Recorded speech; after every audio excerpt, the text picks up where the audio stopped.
it was a decent partnership, and they reached 51, and it was 51 for 1 when Jake Libby was out LBW to Grant Stewart for 23. I'll break off as Milnes comes down the hill from the Nackington Road end and bowls to Barnard, who drives on the onside, no run. And then Libby was adjudged LBW, and it was, it was one of those that could have gone either way. He might just have been outside iron, but he was given. Fell followed LBW to Gilchrist for 11. Gilchrist then got D'Oliveira first ball, caught behind. It was a juggle, missed first by Robinson, and then knocked up in the air by Zach Crawley at first slip, and then Robinson completed the catch. And then Haynes out for 26. Finch, the night watchman, came in and departed as well. So it was all going wrong for Worcestershire last night. I'll break off as Milnes bowls to Barnard, who picks up a single behind square on the offside. Takes the score on to 99 for 6 and his own score on to 18. And that was the situation last night, 91 for 6. 8 runs added this morning in the glorious Canterbury sunshine. Not many spectators in at the ground, not surprisingly, given the game situation, the likelihood that the game will finish fairly quickly. You might have made the trip if you live in Canterbury, or you might have just come through from your kitchen onto the balcony if you've got one of the flats over there. But I doubt you'd have got in the car and driven very far to come here and watch if you think you're only going to get an hour or so's cricket. Here's Milnes in and bowls, and Cox plays his first ball of the morning, pushing confidently up to extra cover. 99 for 6. So that's the story of the game so far. The other news from a Worcestershire point of view, I'm sure most of our listeners and watchers will have heard it, is that Daryl Mitchell's retirement has been announced overnight. A sad day in any county when a real stalwart goes. Mitchell, 37 years old, over 500 appearances over 16 seasons for Worcestershire, 38 centuries. Milnes in outside the off stump, allowed through by Barnard. End of the over, 99 for 6. And 2 games left, one at Lords, which will be nice, and then the final game at New Road. And I suppose we'll be hoping that Daryl plays in both of those games, and it'd be lovely for him if he could get some runs at HQ before he finishes. And then I'm sure I hope the weather holds at the end of the month, because it'll be a very emotional game when he plays his final game at New Road after all that time. And chairman of the PCA for 4 years as well. Chris Rushworth tweeted last night, as far as county cricketers go, this guy's a legend. I think that tells you how he's held in high esteem by his colleagues. So it's a sad day, and it will be very emotional at New Road, I think, in the final game. I was going to say, Chris Rushworth from one legend to another, which is high praise indeed. Gilchrist to Barnard, defends that off the off stump up to it's mid-off. Joe Denley's fielding at a sort of extra cover, mid-off position, quite wide mid-off. And there's no run. It's absolutely gorgeous here. The strip itself is a little bit over towards the old Dover Road side of the ground. If you know this ground, or the lime tree side of the ground where the new flats are now. It's newish, I should say. I'll probably be saying that in 10 years' time. Yeah. Gilchrist to Barnard, just a hint of a leading edge there, actually, into the offside, or just squirts off the outside part of the bat anyway. But forward of square, having Cadry fields. So one of the Kent. Yeah, he was on yesterday. I'm not off. sure who he's on for. I wonder if yeah, that's right. Yeah, Jordan Cox was off. In fact, yes. The field, yeah, it's a good point. We've got tall Zach Crawley at first slip, so that would make sense. As Gilchrist bowls and defended by Barnard. Presumably, I'm sure you've had these conversations. Listeners, bear with me. Should have caught up before we started, really. Yeah. But Billings looks like he's fielding at third slip. I'm assuming because it has to be a like-for-like substitution that he came in for Marcus O'Riordan, and he's not allowed to keep in the spirit of the Lords. Yeah, well, I don't know. But Zach Crawley's continued to skip of the side, we've noticed. Largely, although I'm sure he's got Billings giving him a little bit of help. It's Gilchrist then to Barnard. Again, trying to push forward here.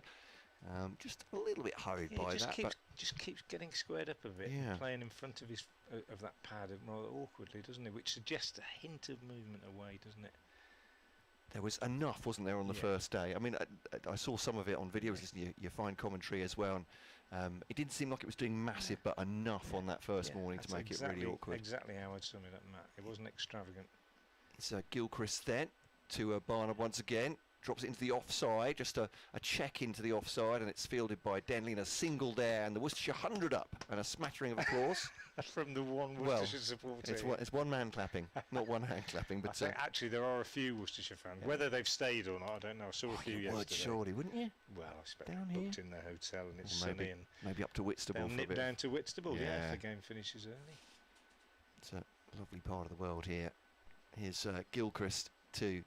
Oh, lovely ball outside the off stump of Cox, and moving away from him as well. He played down the wrong line as he did at the end of the previous over from Gilchrist. Whereas 2 for 18, Milnes none for 36.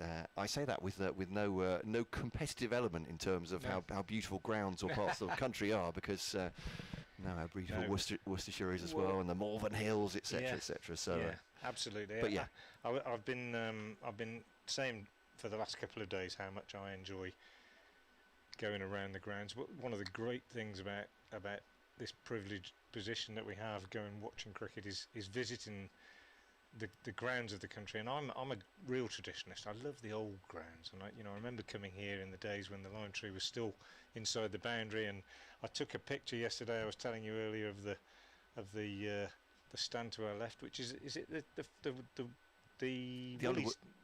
the woolly stand, is it? It's to our right. The Underwood knot is the one Underwood to our left. knot, anyway, and I took a picture of it.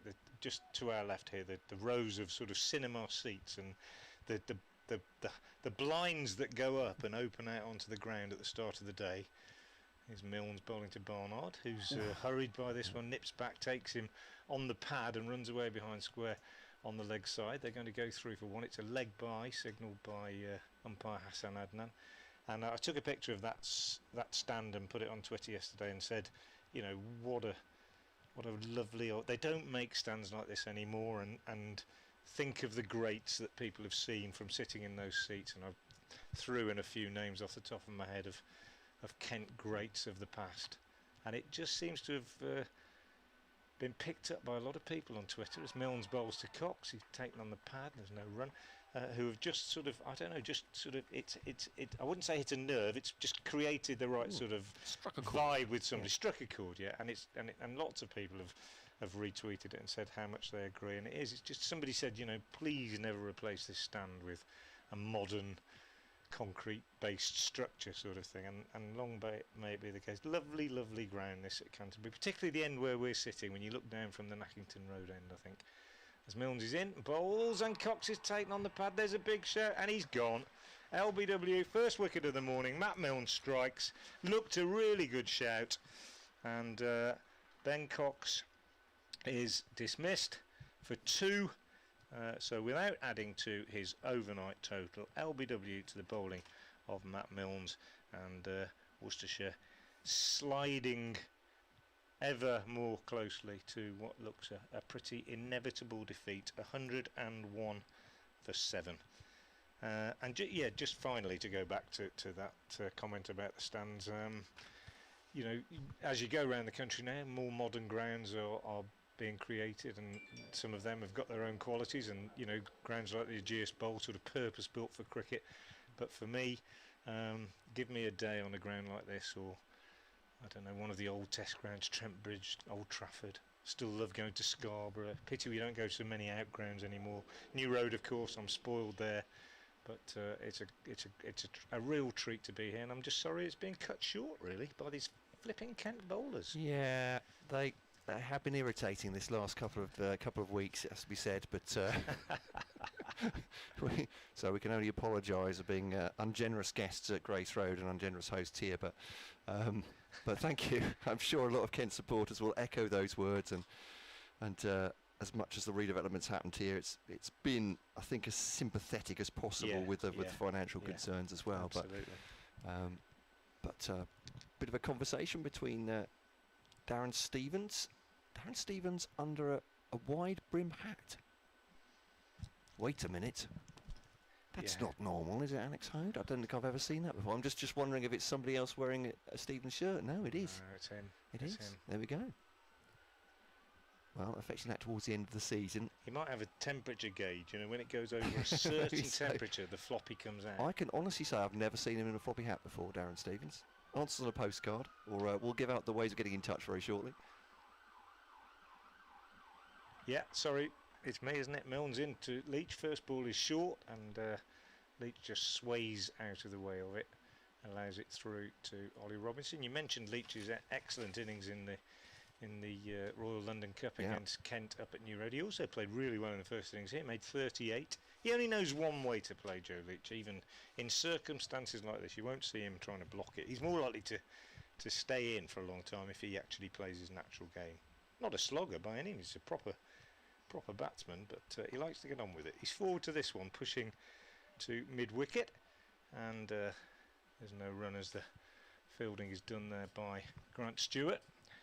Stewart, who's picked up 2 wickets in this innings so far. They've been shared round, haven't they? One for Stevens, real beauty to get Daryl Mitchell, and Stewart has taken 2, Gilchrist has taken 2, actually Stevens 2, and Milne's that 1 this morning earlier in this over. Last ball of the over coming up. He's in to bowl to Leach. He bowls, and that's wide outside the off stump, left alone by Leach. End of a successful over for Matt Milnes, taking the first wicket to fall. 9 overs, 2 maidens, 1 for 36. His figures now, and Worcestershire 101 for 7. So still a long way behind, and it's just a case of trying to make Kent work. I think I had a chat with Alan Richardson, the Worcestershire assistant coach, last night, and I said, you know, he didn't try to gloss over anything or sort of sugarcoat it. He said it's been a bad performance, we've been outplayed, and I said maybe just what you've got to try and do tomorrow is just make them work as hard as possible. And he said, yeah, absolutely that. You have these days in professional sport. They come along, and the only way you learn from them is you can't learn from them if you don't go through them, I suppose is what I'm saying. And these 2 batsmen will be trying to make it hard. Gilchrist to Barnard then, 2 slips and a gully in for him. He just drops that into the offside again. Just soft hands really looking for a run, but Billings flies out from that gully position to make sure he doesn't get it. 101 for 7. Certainly for us, at BBC Kent Sport on Twitter, and kentcricket@gmail.com for your emails. And Frank, you've obviously got a Twitter of your own. At Frank Watson 58. There it's we been go. quiet. Worcestershire followers haven't been getting in touch much during this game, and I'm not surprised really. So Gilchrist then bowls to Barnard. Lovely straight drive, that one. Attempted a stumbling stop, but Stevens has come up just holding that left hand actually as he's tumbled over, and they've come through for a single. Just as he tumbled over there, just trying to get his left hand on it. Not sure if he's okay. Any physio needed? No, he's gonna shake it off. Paul has been in touch. Paul Bryce here in Hereford. Morning, Paul. What a game it's been. A privilege to see the first day of it live on my first trip to Canterbury. He says had a fabulous experience, and as a blind follower of the game, he says was made to feel most welcome. Couldn't catch up with yesterday as I was travelling back, but knew it wouldn't go 4 days after watching the first hour. Fair enough. Looking forward to getting to New Road before season's end. Keep up the excellent work. Thank you very much, Paul. That's very kind of you. This one left outside the off stump by Leach through to the wicketkeeper, and there is no run. Paul, thank you so much for getting in touch, and great to hear you had a good experience here as well, albeit perhaps for a Worcestershire fan. There were a few Worcestershire fans here on the first day, with it being a weekend and the Sunday and so on. And well, I suppose after the first hour, as Paul says, the writing was on the wall, really. Gilchrist, who contributed wickets in that first innings, of course. 4 of them. Bowls now to Leach. Nicely played off his pads, ran his front pad out through square leg, and long chase for Milnes and for Logan as well. That's thrown back in, and there'll be actually Stewart and Milnes completing the throw, and they'll make 3 from that. Well run 3 to that longest part of the ground. 105 for 7 Worcestershire now in arrears, 155 runs. Yeah, good shot again. As I say, Joe Leach, if he sees the ball in an area that he can score off, he'll certainly look to do so. Won't be looking just to block it, that's for sure. Gilchrist then to Barnard, just plays that gently down into the ground to Gully there. Barnard's second top run scorer for Worcestershire this season in red ball cricket, to Jake Libby, second in the averages as well, and has played really well with the bat all through the season. 25 in the first innings as well, so he's one of the few that's managed to come to terms with this surface in both innings. Gilchrist comes in. I took a wicket off him in the first innings. Took 5, of course. The first innings, lovely delivery, that one. Shaping away from Barnard, playing forward there, through to the wicket keeper, but no touch on it. End of the over, 105 for 7. Yeah, sorry, Gilchrist 5 for 38 in the first innings. I got here Milnes turned round there. Milnes 4 for 35, and it's those two, perhaps unsurprisingly, starting the Kent attack this morning, the third morning here on BBC Radio Kent, BBC Hereford and Worcester, with Frank Watson and me, Matt Cole, and Alex Ho to come in shortly. Kent have taken the first wicket of the morning. They need 3 more now. Worcestershire 155 more to make Kent bat again. Milnes from the Nackington Road end. Joe Leach just taking guard again from umpire Hassan Adnan. Waits now as Milnes comes in down the slope, bowls to Leach and he's forward, and a sort of thickish outside edge takes this out square on the offside, and Kadri, the 12th man, does the fielding, and the score remains on 105 for 7. Man out today, Ben Cox, LBW, to Milnes without adding to his overnight score of 2. Cox, the top scorer in the first innings, made 41, and Worcestershire would have been hoping that he could have hung around this morning. So an early blow. Milnes is in, bowls, and Leach gets a thickish inside edge to this one. And it went out quite quickly on the leg side for James Logan to do the fielding. They thought about a single, I think, but it went very quickly to the fielder, and unable to. They would have been unable to complete a single. So Leach stays on 3.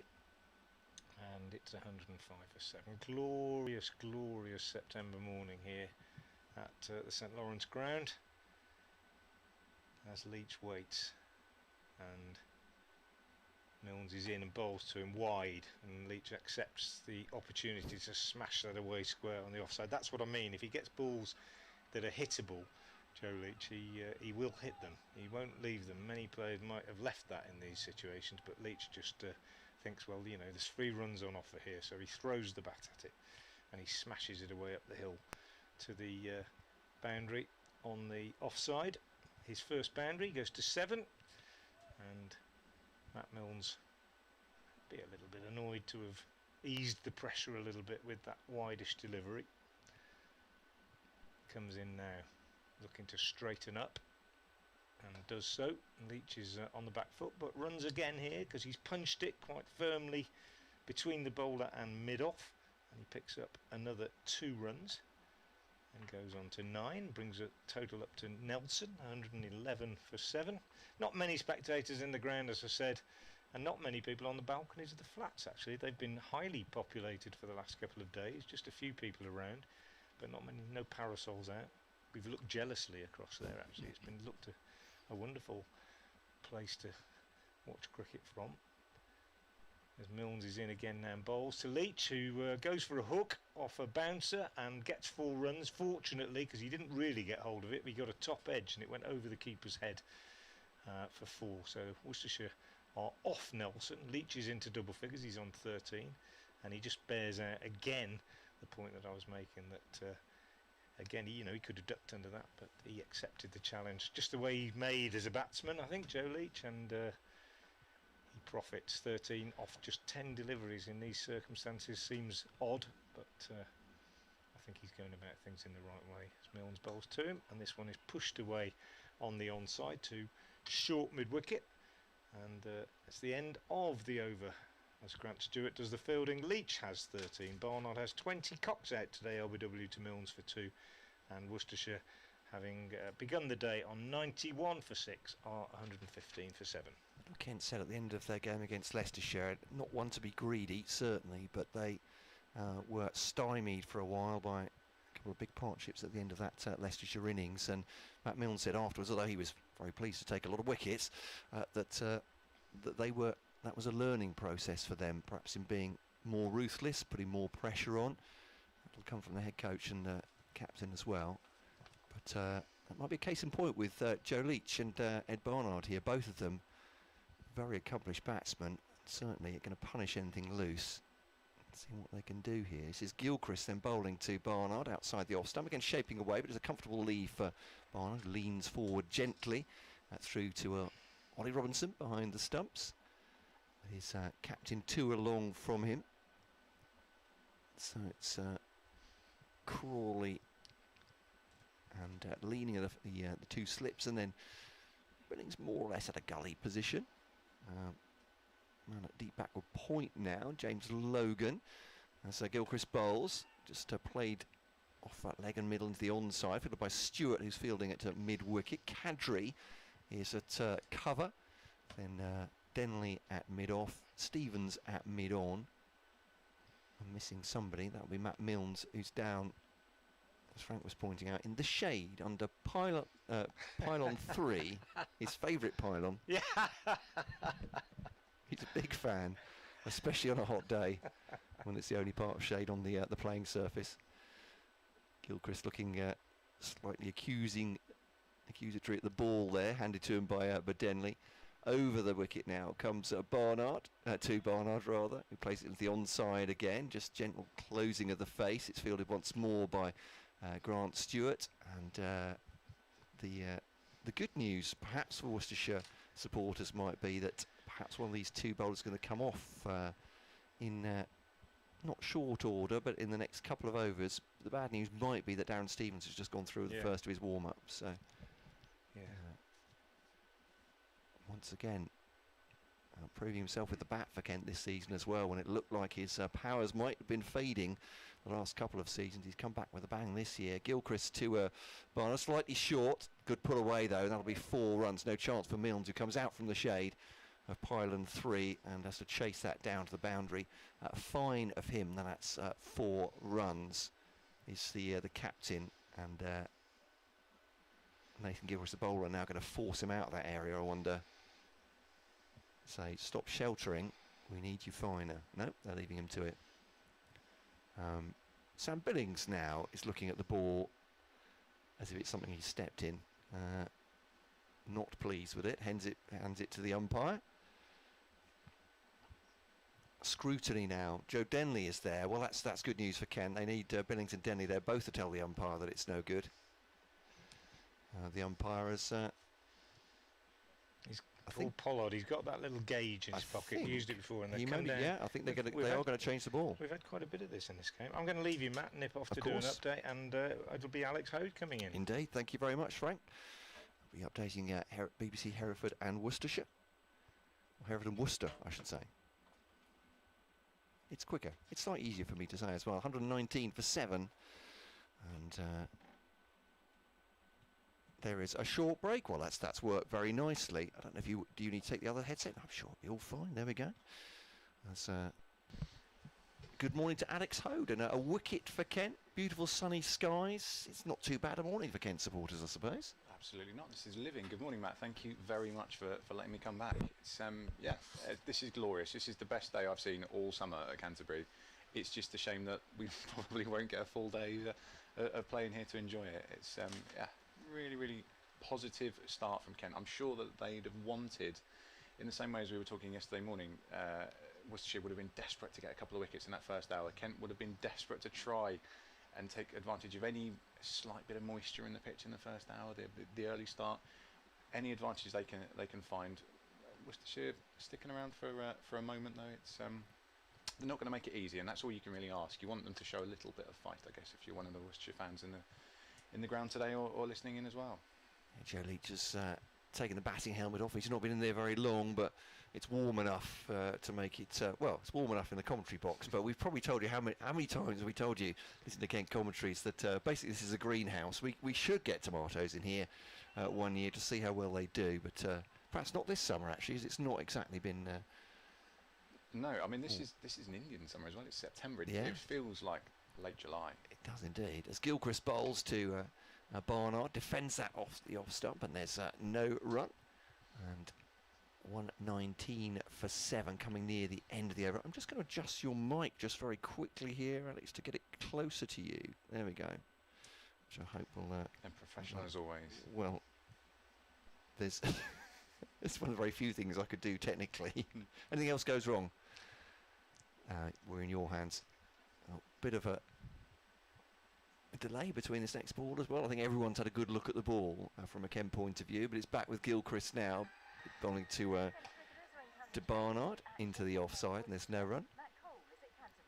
And good news for Kent, they've taken another wicket towards their goal of finishing Worcestershire off for an innings victory here at the Spitfire Ground at St Lawrence. The man to go, Ollie Cox, LBW to Matt Mills, looked a good shout from here as well, even though we were behind the batsman. He went for 2, that 101 for 7.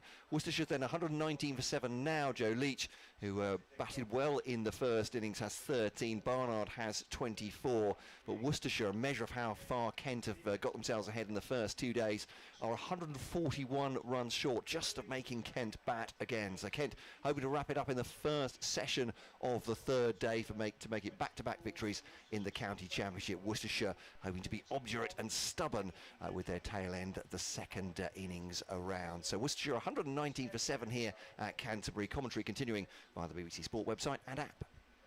Thanks very much, Matt. Kent's weather, lots of sunshine this afternoon. And you just hear the tail end of the weather. Lots of sunshine this afternoon. It's not bad this morning either. Milnes to continue from the Nackington Road end. To Leach, plays at that, checks it back past the bowler, 4 runs. Lovely shot that. In fact, it's taking its time to get there. Is it actually going to get to the boundary? I was going to say Joe Denley's lucky there in a respect, because I'm not sure the bowler or captain will be particularly happy. He's a good judge though, isn't it? He's been at this ground many times, Alex O. But 4 runs from Leach, again batting beautifully. Slightly loose ball, you might say, from Milne, slightly full, but checked back beautifully. Absolutely, that was right up the slope as well. A lot of talk among Kent fans in the supporters forums this morning about that slope. Actually, I learnt this. 12 feet, the drop off from really? there in front of the Ames down to the bottom corner. I think over near the entrance to the supermarket. 12-foot drop. Not inconsiderable. As Milne's coming down the slope to Leach plays that off his pads. Gilchrist will field at long leg, and they'll take themselves a single to move on to 124 for 7. The scoreboard's very quick this morning. There we go. You get into the rhythm of it, don't you? Indeed, not that Worcestershire will be looking at it, because they're batting for time and frustration, I guess, rather than the runs. They'll worry about that in an hour and a half, maybe, if it's still a factor at that point. I mean, psychologically, it's got to be very, very hard, isn't it, with this deficit on the ball, just batting second for them. And Kent with their tails up, and Milnes bowls to Barnard. Rats him on the pad. Shouts the stifled shout. He was playing around his front pad, but he might just have... I'm trying to think, actually, was it maybe just going down there? Certainly it bounced out of the leg side, but... I think so as well. As you say, there's slightly muted appeals. Yesterday, Kent's appeals were very, very good. I think they certainly played a part in a couple of the unison of their appeal. Definitely played a part in a couple of the wickets to fall.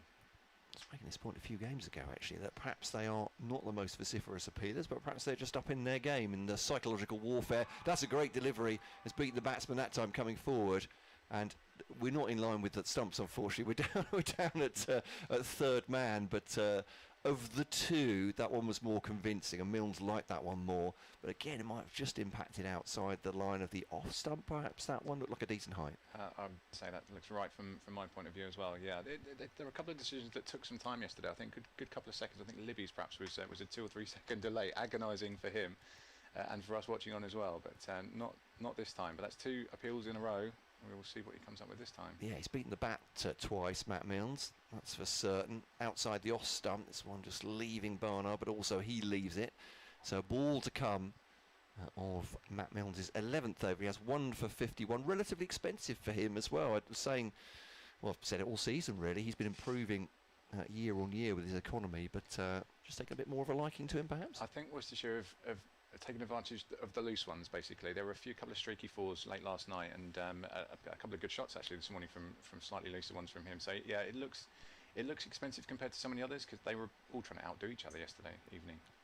Milnes then 2 slips in the gully in behind Barnard, trying to get forward on that one, plays it high up in his chest into the offside, and there is no run. So it looks like Jordan Cox is still off the field. He was saying he was yesterday. Hamid Kadri is he was sent home with a stomach illness, from what I understand. Not the illness, just not feeling well. But I think in this day and age, you can't take any chances. No. So yeah, he was very much sent home to isolate as well, and perhaps thinking as well that the job might be done. So no, Kadri came on, I think, for the start of the innings, and has been there ever since.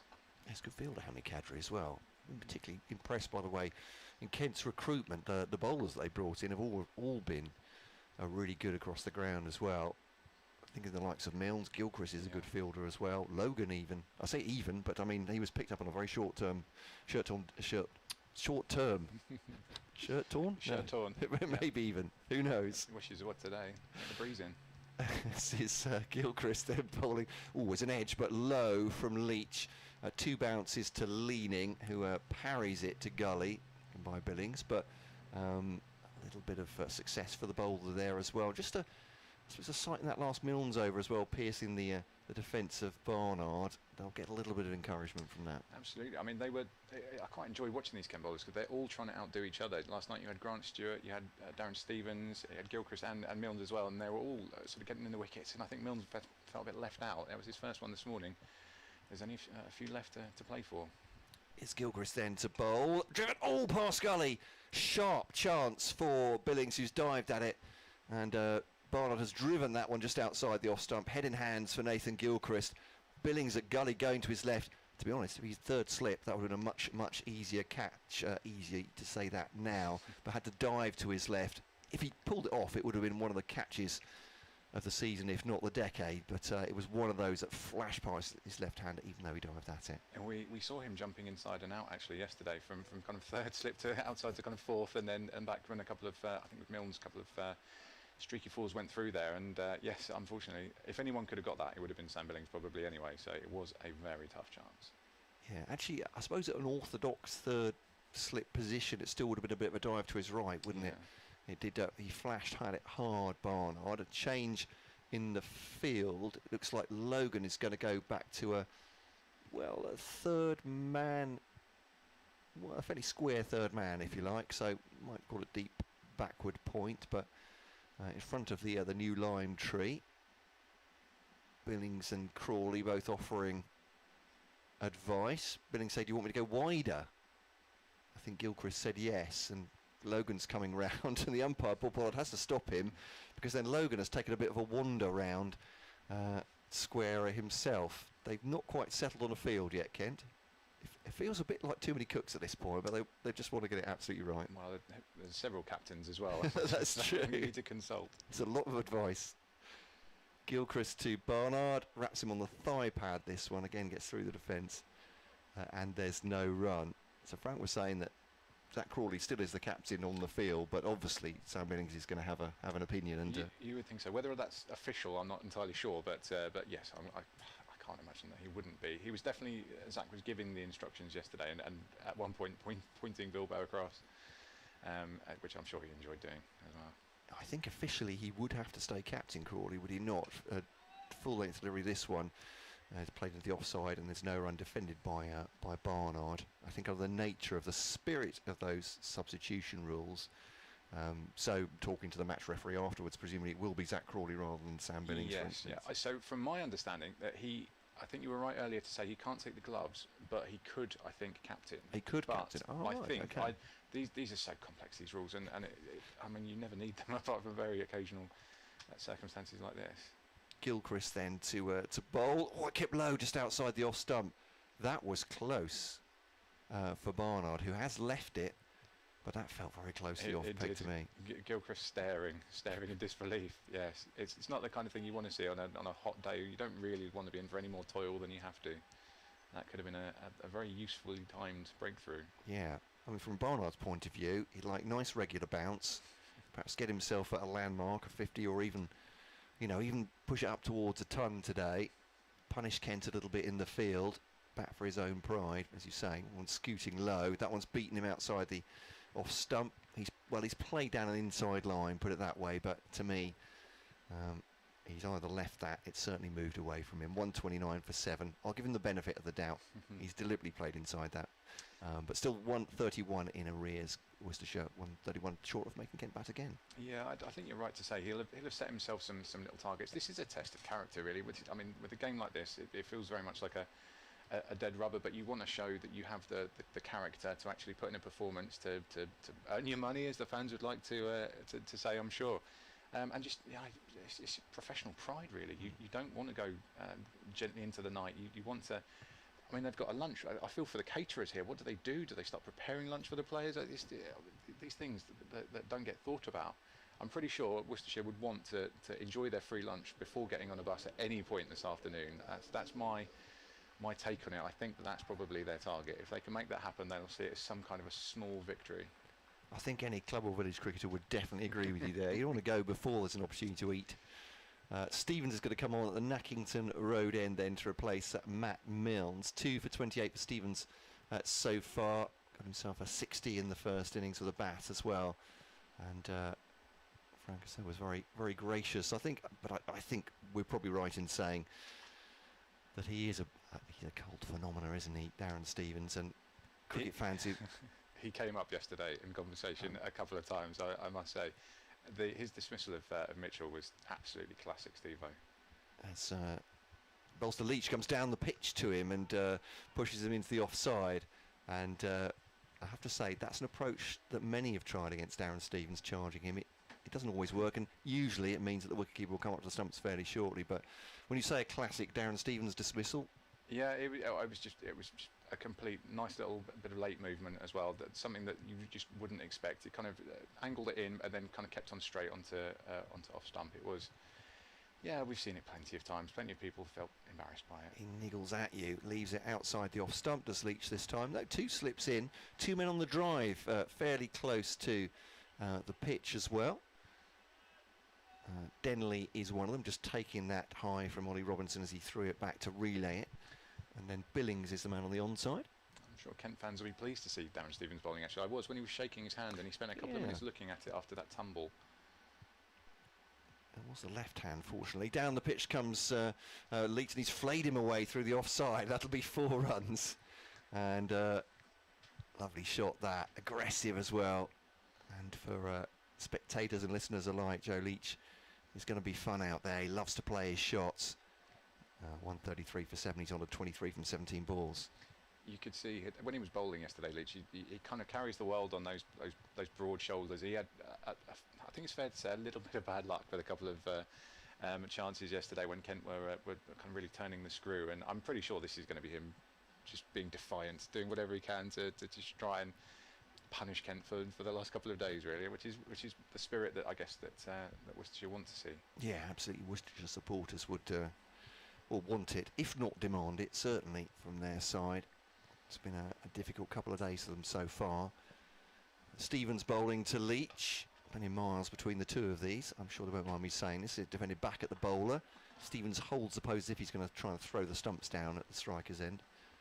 It's only when you hear the news of Darren Mitchell and it kind of, again, it puts... I don't want to turn everything into Darren Stevens' chat, but it's a kind of, again, it puts it into context that the longevity is just incredible, unique. Stevens then to bowl to Leach, drives at that one straight into the ground, straight back at the bowler. Procedural for Stevens, takes that return and then shines the ball on his whites. I mean, we speak long, a lot of words have been spoken about Darren Stevens over the years, particularly in his 40s. But I suppose just the fact he's still bowling. I mean, you know, people make fun of his pace, but he is 45 and he is still playing first-class cricket outside the off-stump left. Well, actually, Leach came down the pitch, ended up leaving it through to the wicketkeeper, and there's no run. I mean, that owes a massive amount of preparation, obviously, but you have to be lucky with injuries as well, don't you? You do. He knows his body better than absolutely anybody, and you can see that he will do what he can do, and he won't necessarily go the extra mile because he knows it's about he hasn't got as many miles on the clock as you'd expect at 45, mainly because it was so late to really get into the bowling attack, and then in terms of the workload, it kind of ramped up across the years at Kent. It was a slow burner really in terms of chucking him the new ball in the championship anyway, and so he hasn't got as many miles on the clock as many people 10, 15 years younger than him in terms of overs overall. But he takes good care of himself. He knows what he's doing, and not quite cotton wool that he's wrapped himself in, but he's got himself in really good nick.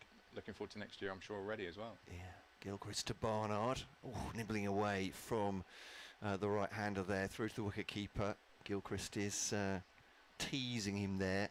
Been impressed by Nathan Gilchrist with the line he's bowled. He's pretty much been on the money the whole morning, hasn't he, so far? He has, and yesterday as well. This feels like his coming of age the last few days. It's really, really good. So the way he polished off on Sunday evening, was it? It's strange that this is day 3. It feels such like a day 4. It's Gilchrist then to Barnard once more, and played down to backward point, fielded by Logan, and they'll get themselves a single 1-3-4 for 7. For listeners that don't know, he was signed by Kent from Somerset, originally from Zimbabwe in South Africa, but he is very much Kentish now, we are assured. In his early 20s, really good prospect as well. They thought a lot of him at Somerset, coaches down there, but at the time, and still now, have an embarrassment of riches. Back foot drive, lovely shot from Barnard. And I thought that pierced the field. I've got a pillar in between. Was it not straight to Cadbury? It was. Sorry, I beg your pardon. That's all right. Yeah, I thought it was a beautifully timed shot, but he hadn't put it straight at the fielder. I do apologise. Where I'm looking, there is a. I'm making excuses, but he's off his pads this time. One bounce to Stewart, just a little bit uppish, perhaps from Leach. Sorry, not Barnard, but yeah, my apologies. Is Cadbury completely obscured by that pillar? I was looking towards the boundary, thinking, I've not picked that up. Why isn't the umpire signalling for? What a glorious shot. To be fair to Cadbury, he's obscured by quite a few things, I would have thought. So he's not You're not the tallest, no. No, not in the Kent side, certainly. But it's all vertical, this pillar. Wouldn't matter if he was 6'10", I'd still have missed him, just through inefficiency, frankly. Here's Gilchrist, full-length delivery, that one, and treated by Barnard. That is 4, isn't it, Alex? That's going through. Thank you very much, through to extra cover. It's going to queue up at the self-service at Sainsbury's, sorry. Lovely shot from Barnard. Another crisp one from him. This drive piercing the field, and that will be 4. Sorry, it's Leach, I beg your pardon about Barnard. It's a lovely shot from him, as the previous one was as well. 138 for 7. He's on to 20. No, sorry, he's on to 31 now, surely, from 24 balls.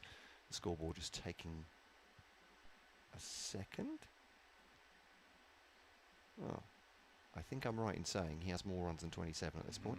I don't think it's ticked over. No, not quite, but Gilchrist then to Leach, driving again, but finds Denley at mid-off this time. What he can do, obviously, Joe Leach here, is force Kent to be more defensive in their field, and they've got all sorts of runs to play with, but it will put a thought in the captain's mind now. End of the over, 5 off it.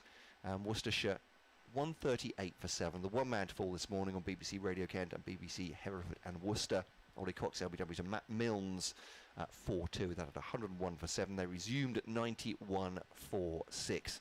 122 behind now. Worcestershire 138 for 7. Leach, well, apparently does have 27 from 24. So there we go. Well, I'll trust the scorers. They know what they're doing. As they're readjusted. We'll use that as our info. Yeah, I think the one thing that you touched on briefly later on, Kent will not want to bat today, no matter how small the total is. That would be not a failure, obviously, but it would certainly feel a bit galling to have to come out and polish it off. They will back their bowling lineup, and it can all change very, very quickly. Dispense with the third slip now. Barnard just leans forward through to the wicket-keeper, no run. So slightly less attacking than they started. As I said, there are 2 men on the drive. Billings just doing some hamstring warm-ups there. Touching the toes, sweeping in front of his toes with his Zach's not going to give him a bowl, is he? I think, well, you never know. It would be revolutionary captaincy at this point. And Stephen Spell's just outside the off stump. I've got a feeling I think he's bowled perhaps 1 ball in Championship cricket. And I think I think you're right. I think so. He's got an obscene his strike rate against all of it. Yeah, that does ring a bell. Yeah, I'm pretty sure they won't be employing that tactic. Not quite yet. Anyway. It's not that kind of game, this one, is it? Kent eager to finish things off. Worcestershire hoping to stymie them, slow them down here. Turned off his pads by Barnard down to long leg, fielded by Gilchrist, thrown a grateful side arms it from there, from the boundary, with almost no effort, and it just zips into the wicket-keeper's gloves. I'm sure that's something you can do as well, Alex. But different breed. That's the thing. If you spend 10,000 hours, I think is the rule. You have to doing that to perfect it. Yeah. I wouldn't even risk it. I'd end up needing some kind of surgery. I was going to say, I'll be knackered off the first hour, let alone 10,000 hours, but yeah. Yeah, this is true. So keep up the stumps now. Leach has been charging Stevens, so as he faces now. Writes him on the pad. Stevens, big appeal. No. Is this the umpire? Maybe a little bit high, look like a knee roll perhaps. Possibly, yeah. It's tricky when they stand up to actually kind of see what the appeal was, but I think possibly so. It's, yeah. Trying to see how fast it was as well. Not this, not this time. But that's all about. It's applying the pressure and giving the batsman something to think about, which I think is what Steve-O and Ollie Robinson are doing. Hassan Adnan unmoved at the far end, drive by Leach, but not completely timed. Out to Denley at cover, no run. There's a ball to come off this over. And Worcestershire 139 for 7 here. It's fairly quiet in the ground. I'm pleased to report no shirtless people this morning that I can see. Stevens bowls to Leach, goes forward outside the off stump, and there is no run. 139 for 7. Does that breach decorum? I don't think, I'm not saying it necessarily breaches decorum, but there were a few yesterday, and there were definite sort of Isle of Sheppey, just kind of beach vibes about it yesterday. It was.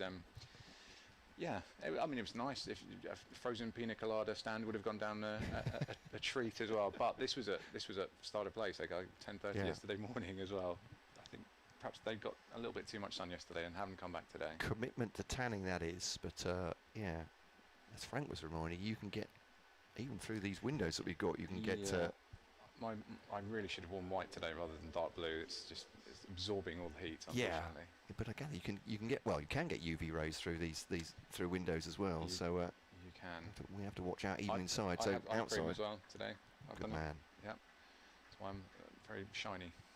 But certainly outside, it'll be very, very warm indeed.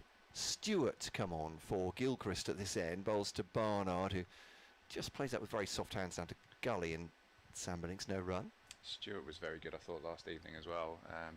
Could have had, he's got a couple of wickets, could have had another one as well. There were a couple of drops in the last kind of half an hour or so, but yeah, really, really good. Very stingy, which is what you want. They were really piling the pressure on last evening.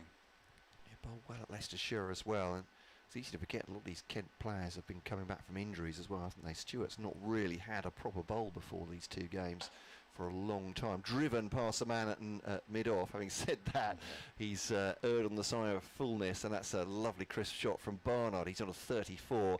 Worcestershire 143 for 7. This partnership now at 42. And that at least something for Worcestershire fans to think about, that these two have taken a liking to this Kent bowling, punishing anything off a length or off a line. That's the key for them as well. I mean, they've negotiated 55 minutes or so, is it so far? I mean, one wicket down, of course, but that's a small win for them, and it's all about setting those small little targets, frustrate as much as possible. That was a beautifully timed shot. Didn't put a lot into it. Just used the pace on the ball and knocked it back past him.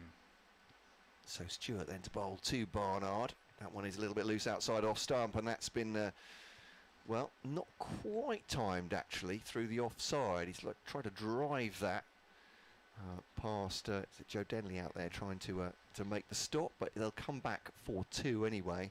And just a couple of loose deliveries from Grant Stewart. That's just after we praised him. Yes, indeed. That's my fault. Commentator's curse. I apologise. But it's for Worcestershire. It's about punishing those loose balls when they get the chance, and then that will help with the time and with the scoreboard as well.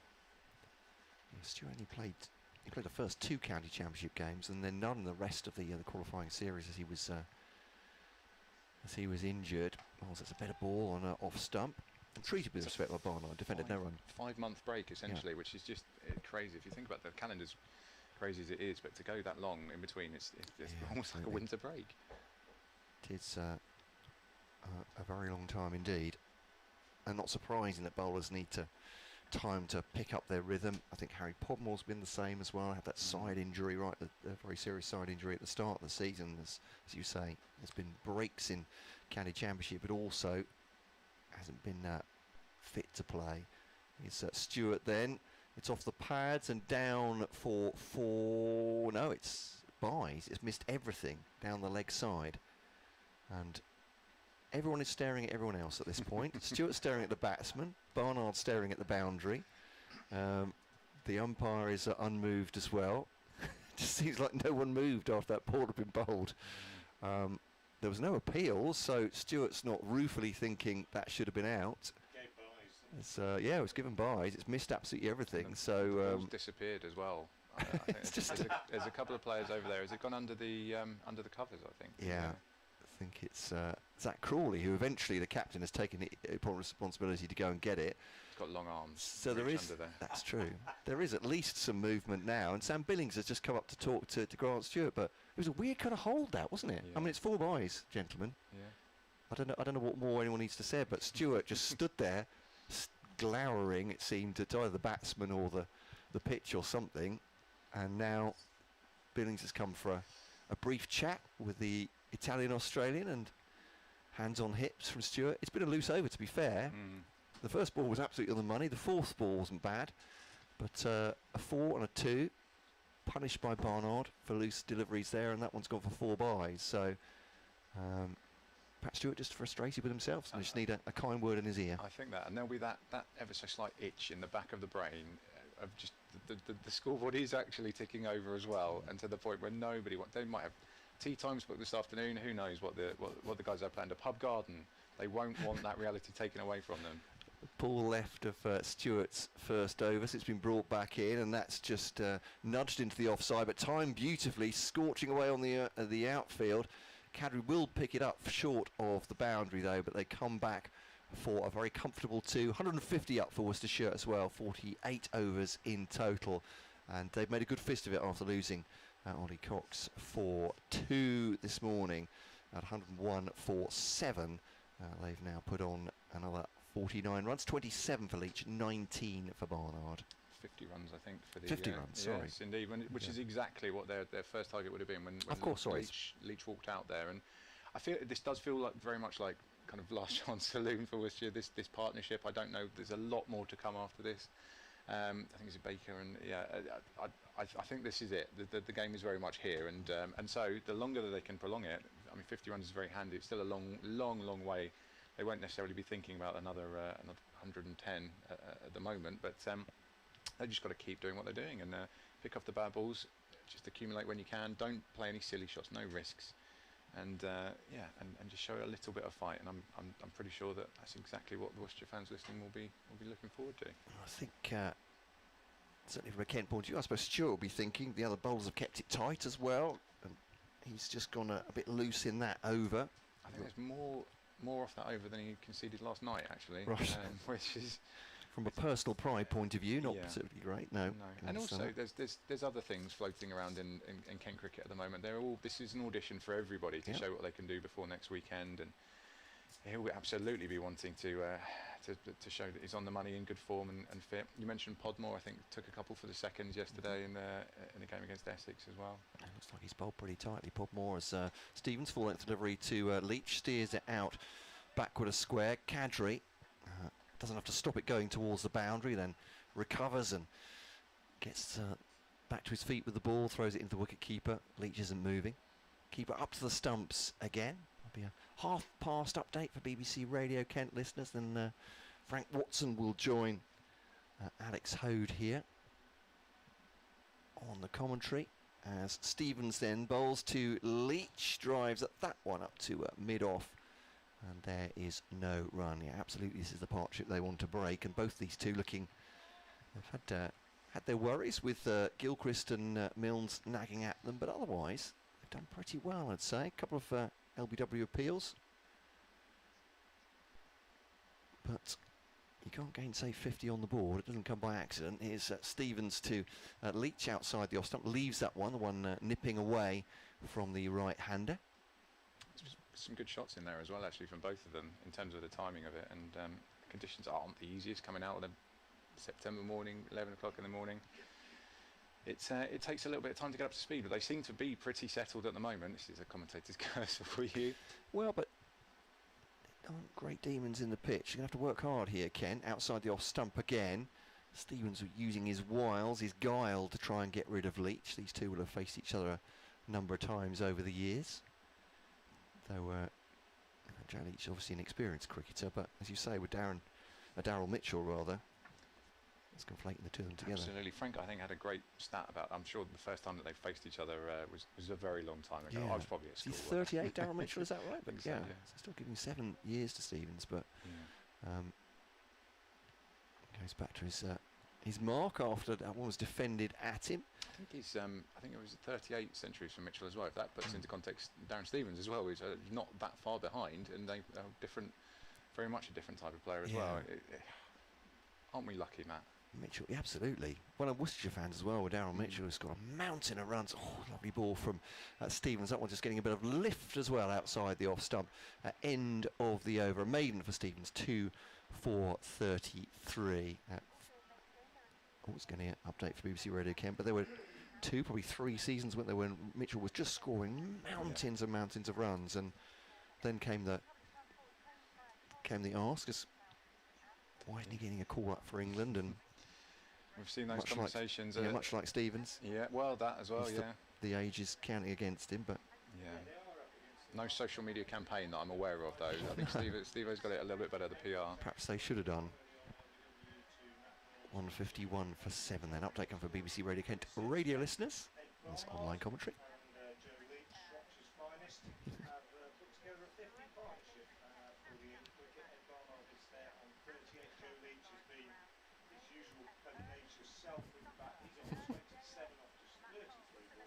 We are grinning and bearing it. Yeah, it's wall-to-wall sunshine.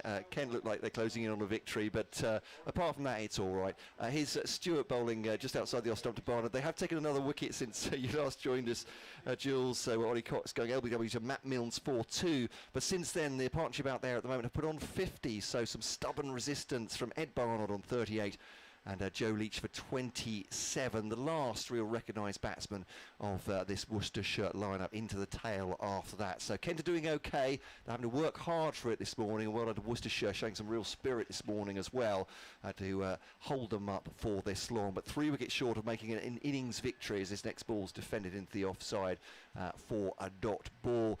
Worcestershire still 109 short of making Kent bat again. And make no mistake, it's a lovely day to play cricket, but Kent will not want to bat again, and their head coach will be very grumpy if it comes to that, I'm sure, as well, for various reasons, but mostly cricketing, Jules, I would say. Worcestershire 151 for 7, and commentary continuing via the BBC Sport website and app.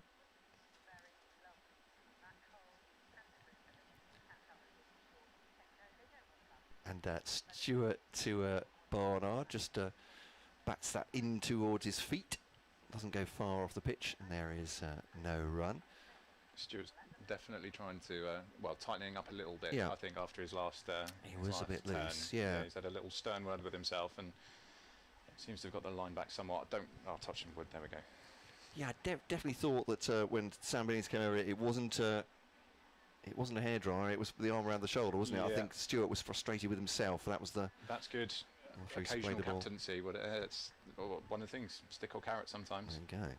It's Stewart, as a psychology of it, and that's a flick down off his pads, though, due to fine leg, and it's fielded by Milnes, and there'll be 2.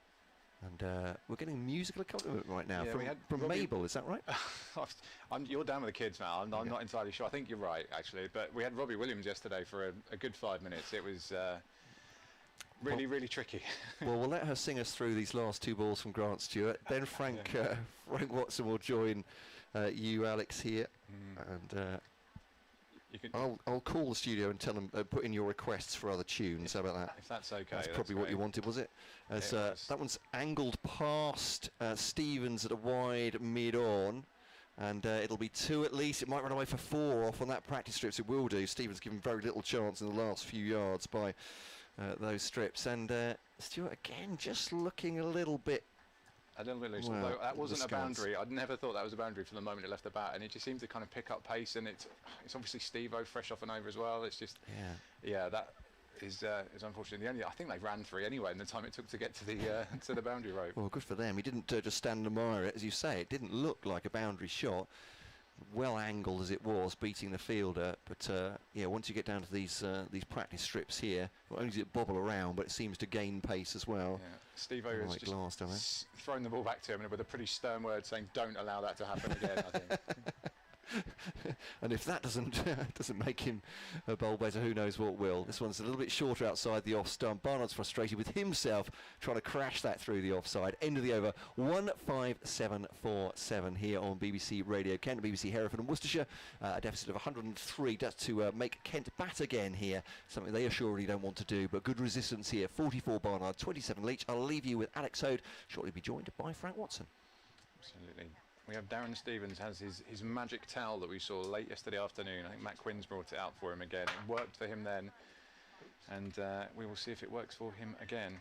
Like a boxer, just waiting to go into battle once again.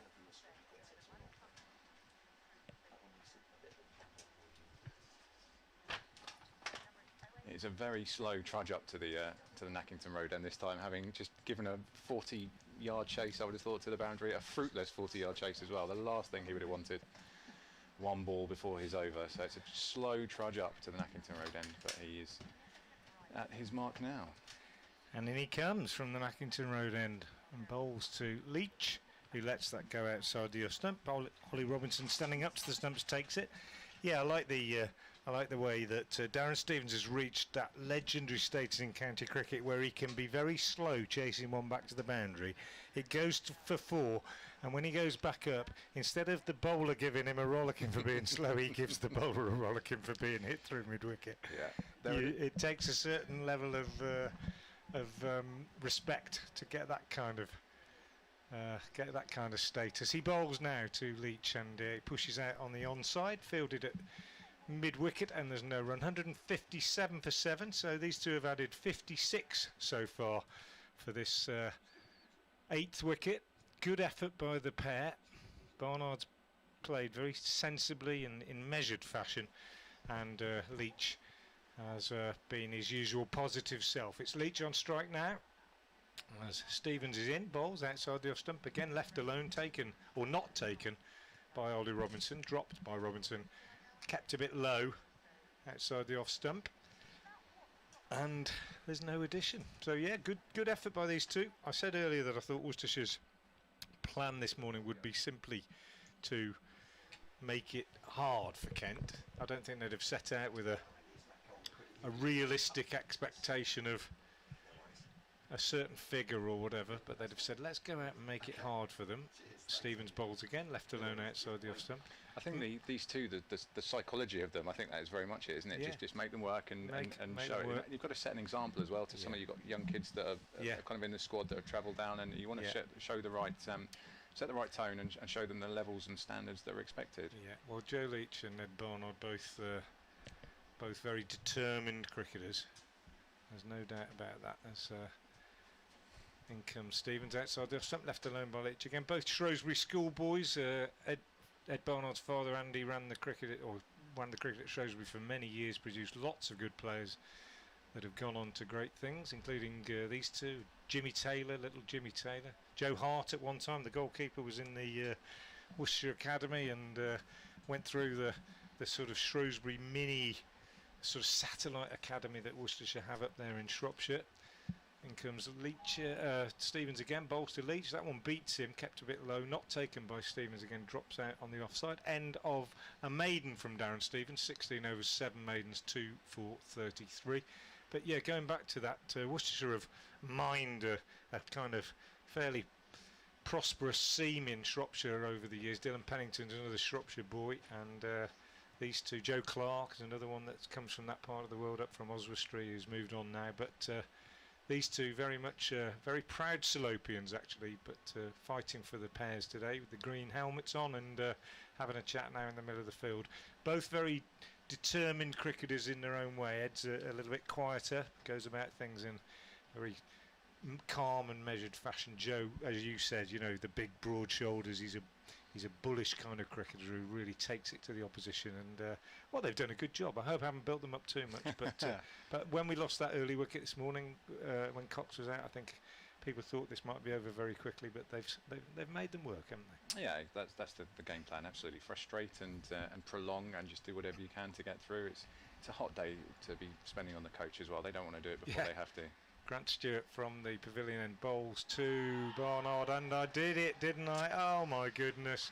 Kept a little bit low, nipped back, LBW, and Barnard's vigil is ended on 44. Blame me, everybody. That was classic commentator's dismissal. But Ed Barnard, I don't really believe that. There's no such thing as luck. You make your own, and Ed Barnard went back to that one, kept a little bit low, and Grant Stewart picks up his first wicket of the morning and his third wicket, in fact, of the innings. Ed Barnard LBW for a very good 44, and Worcestershire 157 for 8 in the 52nd over. Yeah, there were some nice shots in that 44 as well. It's an absolute shame for Pears fans as well.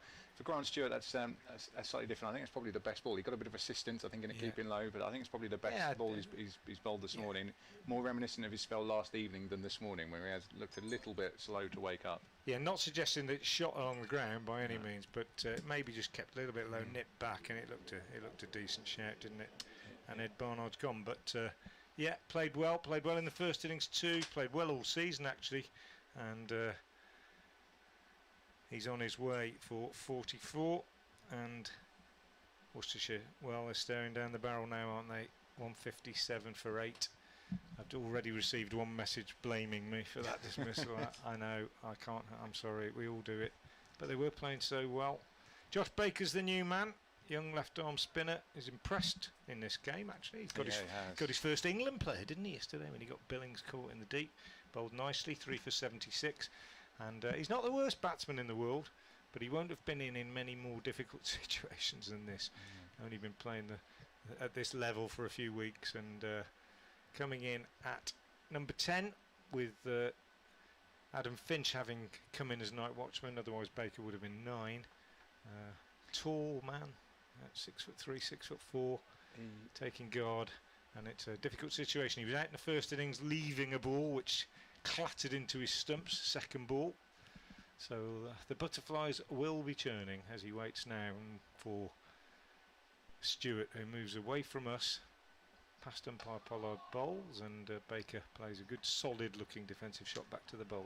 He definitely caught the eye yesterday. I actually spoke briefly to Matt Walker, who was very impressed with him. And he's seen plenty of young cricketers over the last few years. Obviously, he's involved with Lions and then England in latter days as well. He's been around the block a few times, and he was very, very impressed with his persona and his calm manner as well. I think that was one of the things that stood out. When things didn't go quite right, he levelled his head and went again. Yeah, absolutely. Here's Stewart into him and bowls and plays defensively off the back foot, square on the offside, no run. And I mentioned it to Alan Richardson, the Worcestershire bowling coach, after the game, and he said it was good because not only did he bowl well and show a good temperament, but we were able to sit down after the game and talk about how he maybe needed to change his pace a little bit on this pitch and to just vary the lengths he bowled against different players and think about where his fielders were. It's a massive learning curve, very steep learning curve, I should say, at this stage in someone's career. Is Stewart in again, bowls, and Baker in behind this one, pushing out on the onside.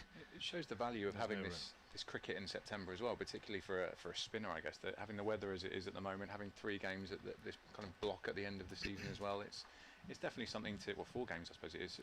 It's an opportunity, a time to kind of learn and try things and hopefully get yourself in a position to really improve for next year. Yeah, I think you're absolutely right, Alex. I said at the start of the game that as far as Worcestershire are concerned, that's what these last 4 games are all about, really. Stewart bowls to Baker, who whips at this one down the leg side, and it runs away for 4 leg byes. Quicker delivery than he's bowled earlier in the over. Baker flicked at it with his bat, just flicked him on the pad and raced away down for 4, so 161 for 8. Worcestershire still trail by 99. But yeah, but if you're in Division 3, obviously you haven't played great cricket earlier in the year, and probably these last 4 games they could be regarded as a bit meaningless, but not so for a professional club, because they're looking at it and thinking, well, let's see, we'll look towards next year and we'll look at developing our young players and see what we've got coming through. Stewart bowls again, no ball, which Baker plays out on the offside. Didn't sound very good at all on the bat, that one. Don't know whether he's got a crack in that bat or whether it just hit a little weak spot. He's having a look at it now, right down on the toe, but it didn't sound good at all. No. Ran away on the offside. 3 runs added with the no ball. 164 for 8. Yeah, like you say, the deficit is in double figures rather than triple figures, which looks a little bit better. And it'll be interesting to see how Joe Leach goes about things now that he's lost Barnard. He might just decide that it's time to play 1 or 2 more shots. As Stewart is in and bowls, and he whips this one away on the leg side for 4. Lovely shot. He just timed the ball so well. Joe Leach just got inside that and worked it away on the leg side, and it's raced away up the hill for 4. Lovely shot. Little punch of the gloves between Leach and Baker. End of the over. Leach 31. Baker 1, the man out in that over. Barnard, LBW 2, Grant Stewart for 44. 5th LBW of the 8 Worcestershire wickets that have gone down so far. Interesting. You mentioned the Division 3 and how it's often perceived. I think with Kent, we're in a position where Matt Walker certainly, and the players will tell you, they're better than what they've shown in the first block of the season, and that's what this is about. This is you can't necessarily salvage the season, but you can certainly give a better account of yourself and put some wins in the win column that weren't there before before the summer. And yeah, it's important, I think, to give hope and just basically just get the supporters, show them there's plenty good going on here, and to stick with it. Darren Stevens from the Nackington Road end bowls to Josh Baker, and Baker is forward, pushing out on the offside. This will be a test for Baker. I mean, I joked with Dylan Pennington the other day that Darren Stevens was born before Darren Stevens was playing county cricket before Dylan Pennington was born. Even more the case with Josh Baker. Darren Stevens was well into his career. And he bowls here, and he bowls. Baker uproots his off stump. Really good delivery. Baker looking a little bit nonplussed, and well, he might, because that was an absolute cracker. Just angled in, and he won't have faced many better deliveries than that in his short career. Angled in, held its line, just a bit like the one that bowled Darryl Mitchell at the start of the innings. And Baker is bowled by Darren Stevens, and well, we're not far away now, I don't think, from the end of the game. Worcestershire 168 for 9, and still trailing by 92, and the last man, Dylan Pennington, on his way to the crease.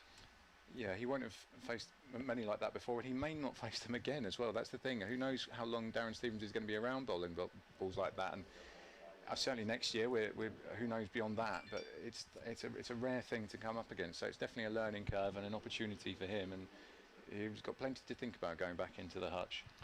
Yeah, he turned around, didn't he, in almost disbelief. Second time in the game that he's seen his off stump uprooted, Josh Baker. But it's all a massive learning curve. Quite a big chat now between Joe Leach and Dylan Pennington. Leach, he won't be defeatist here. He will want to make something happen, and he'll be saying to Pennington, don't get out this over. Probably just having a little word with him about how to play Darren Stevens in these circumstances. Don't play if you don't have to. But he's got 4 balls to negotiate. 168 for 9. Stevens has picked up his 3rd wicket, took 1 in the first innings, made 66. You can't keep him out of the game, the veteran. Just a brilliant contributor to this Kent side, and he's played no small part. It's been a real team effort there. You know, Milnes blew Worcestershire away on the first morning. Gilchrist forced home that advantage. Great batting from Robinson, Stevens and Billings, but holding it all together yesterday, and now Stevens and Gilchrist and Stewart sort of sharing the wickets in this second innings. He will be very, very keen as well. This is, as we mentioned, a showcase for next week. Every single good delivery and every wicket he takes will help his case for a 2020 start. Yeah, and he comes now and bowls to Pennington, who reaches forward and pushes out on the offside. Matt Cole with us. He may come in to commentate on the victory. I think he's a bit. He's done it all before. Do you want to come in and commentate on the victory, Matt, or are you happy? I mean, it's a customary thing for us to do. Or maybe get Matt in alongside me as we Watch the last rights as Stevens comes in and bowls, and oh, that was nearly it. Pennington got an edge to that one and it flew away to second slip, but it bounced in front of Jack Leaning, and it wasn't a chance, but it could well have been. It was almost the end as far as Worcestershire are concerned. They took a single, so Pennington is off the mark. Leach on strike on 31, and I think we'll see Leach probably try and get a single off one of these next two balls, and then perhaps have a little dart at the bowling of Stewart at the other end. I don't know. Pennington's not a complete mug. Got a 50 in the championship game at Chelmsford earlier this year, but that was on a very, very docile track and a bit different circumstances from this.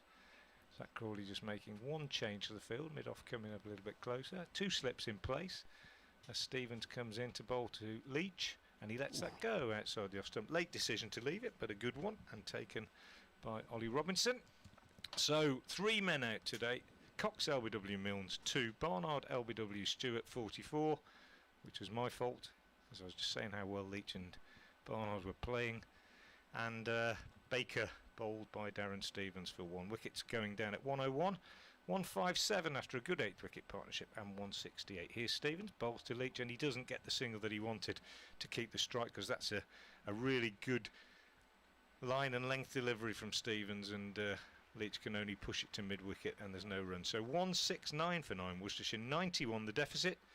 Pennington on 1, Leach on 31, and we're just 1 wicket away from a Kent victory that, in all fairness, we've been expecting since about sort of lunch on day 1, really. Worcestershire, remember, 54 for 6 on the first morning, and you don't often see recoveries from that sort of position. You do see them, but not very often.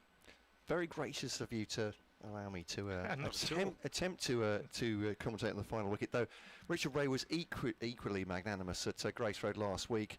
An hour past, I think, with the last wicket pair there. So I don't know if it's reverse psychology. Over, yeah. That's right. Yeah. So eventually I just said, this isn't working, Richard.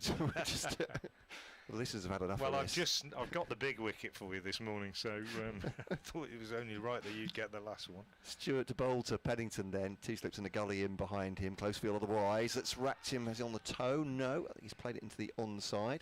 Half went up there. Grant Stewart. I think he played it a little bit late and across his front toe as well into the onside. There's no run. 169 for 9. So it could work to Worcestershire's favour here.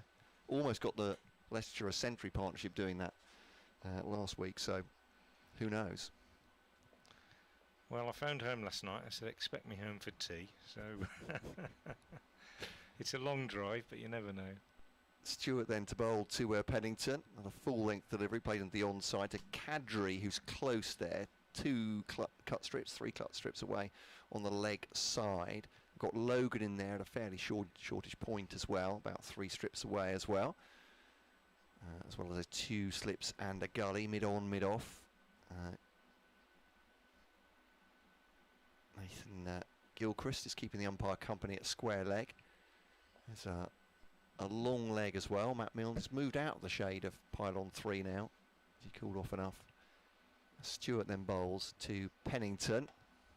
Just angled into the offside this time. Gets solidly behind it. Fielded by Denley, and there's no run. 169 for 9. Still 91 in arrears. It's Billings, beg your pardon. It's usually Denley there. I'm going by type rather than by shirt number. Where is Denley? Is he in the gully? It's a very good, gully, isn't he? good question. He is, yes. He plays into the gully, of course he has. Well done. Yep, this is played the onside this time, off leg and middle by Pennington, circumspectly. Cadry fields. So they have been this way before, and Ken, it took them a long time to take those last 2 Leicestershire wickets, or last 3 indeed, at Grace Road, and they were just a bit self-critical. Well, I mean, coaches and captains are always going to want more, aren't they? You're never going to say, that's it, it was absolutely perfect, don't do anything different. But so looking for those, was it Dave Brailsford with his extra 1%, is it right? Yeah. Just those incremental changes you can make. But 169 for 9, they've done okay this morning. As bowls to Pennington now, leaves him through the wicketkeeper. He definitely had a dangle at that one, Pennington, outside the off stump. The one sign that he's a lower order batsman, I would say there. Just got mesmerised into following that one almost to his detriment. Through to the keeper. No, you're right about the coaches. I mean, I've spent most of my life as a cricket coach, and you always want something to be better. Doesn't matter how good the result is. You always say, well, yeah, but it was good, but we did drop that catch or let it slip for half an hour in mid-afternoon. Stuart Pennington now has whipped off his pads there down towards fine leg. Chase from Milnes. Actually has to make a second effort. I think he had almost given up on it, but realised he could get to it. Got the right hand down there, and that is runs. Yeah, for Pennington. He's on to 3. Leach on to 31. Worcestershire won 7-1, 4-9. I suppose psychologically for coaches and for players as well, it's almost better to start saying those things after a win than it is after a defeat, is it? Because it's players are already down, disappointed they've been beaten, and you start telling them there's all sorts of things they could do different. Yeah. It maybe doesn't get absorbed quickly. I don't know what the psychology is. Absolutely, but that's an indicator. I mean, Matt Milnes running around there, diving stop, flicked it back. Could easily have let that go. Wouldn't have made any difference at all. But that's the sort of commitment that coaches are looking for, and yeah, I think that's it. You time it right. But the whole nature of being a coach is player improvement, isn't it? Really.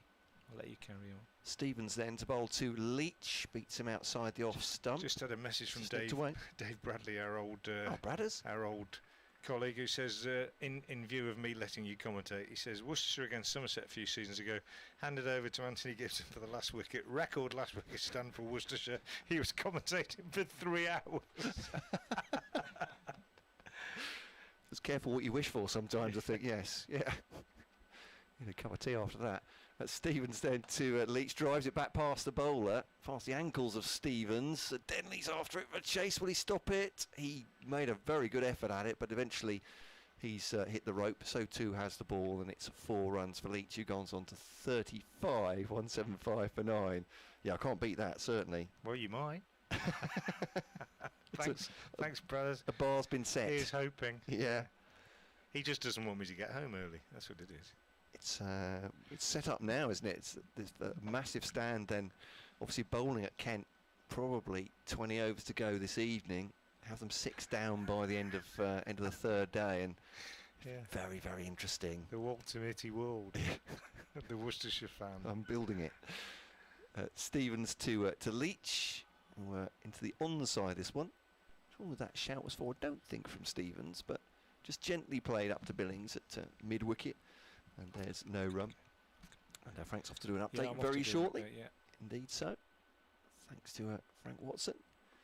BBC Hereford and Worcester, sorry. I keep wanting to put Worcestershire on the end of it. Or the Shire, rather. It doesn't hurt, does it? BBC Radio Kent as well. Looking for the DAB, it does probably. Drive from Leach, stopped at mid-wicket by fielder Joe Denley, who goes down acrobatically, but rather gracefully, actually, to floor there. Holds the pose for the slips there, who seem to be much enjoying his fielding. So 175 9. Worcestershire still need 85 to make Kent bat again. Looking for the tail to wag even further here. It's a thickish outside edge by Leach. It's safe. It's through, gully, I suppose, and fairly low as well. Gets the it gets the double teapot from Stevens. Not in the plans. He's got he got a 1 o'clock tea time at Prince's down at Sandwich? Of course not. He might. No. If he has, he's going to push it back for 25 past, I would have thought. I was going to say, very disrespectful it would be to suggest that, but certainly it's fair to say that any free time that Darren Stevens has. These are essentially, they're all children, these professional athletes, and you're essentially trying to, that's the way to encourage them. Give them an extra day off, and a day and a half off is a dream. Stevens to Leach. This one just sits up and begs to be hit, and it was indeed, just sticks a little bit on off stump, and that one's caressed through the offside. Not the most aggressive shot from Joe Leach, but he's taken 12 off the over. He's on to 43, so personal landmark from him, hoving into view, 43 from 48. Pennington has 3 at the other end. No thought from Leach of taking a single and protecting the last man there. But good shot from Leach there, and he's treated Stevens with a, well, not contempt exactly, but he's looked quite comfortable against him. He's put away the bad balls, yeah. I think Yeah. that's 4 or 5 really nicely timed shots as much as anything. He's not putting a great deal into it. It's just getting out the middle of the bat, timing it right, and using what little pace necessarily might be on the ball, and using it against Stevens. And yeah, cutting a fairly frustrated figure in his floppy white hat. Yeah, it's a surprise Stevens not to be wrapping up the innings, probably. So perhaps frustration that he's not quite there yet. But back to his mark goes Stewart then. Stewart from the pavilion end.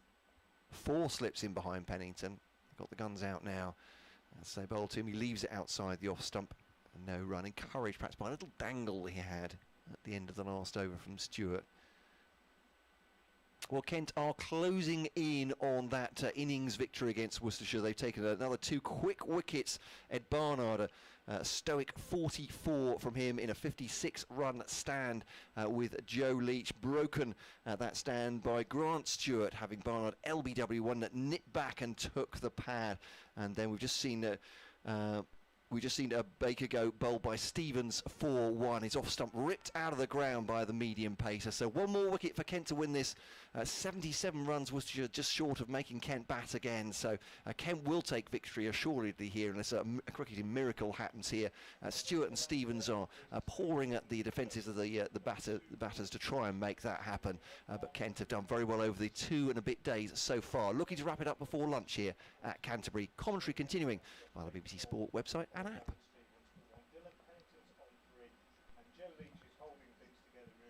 As long as it lasts, of course. Stewart to Pennington.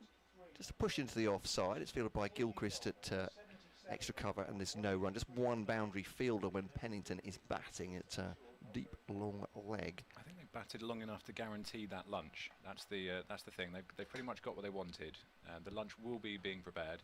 They can enjoy it and then get on the coach, and then maybe even get home before rush hour. Is that it? I think that's pretty much how the plan has worked out today. Having said that, sportsmen are just basically children. In terms of their motivation, I was going to say, they're not going to be whining they're hungry, or no, fine. I'm going to pass. They want extra biscuits, or I don't know, whatever. Here's Stewart bowling a Yorker length delivery to Pennington, well dug out by the Worcestershire batsman, and there is no run. Watson joining us again very shortly. But there goes Stewart back to his mark fairly slowly. A little bit of chatter between the 4 slips now. Caps being adjusted.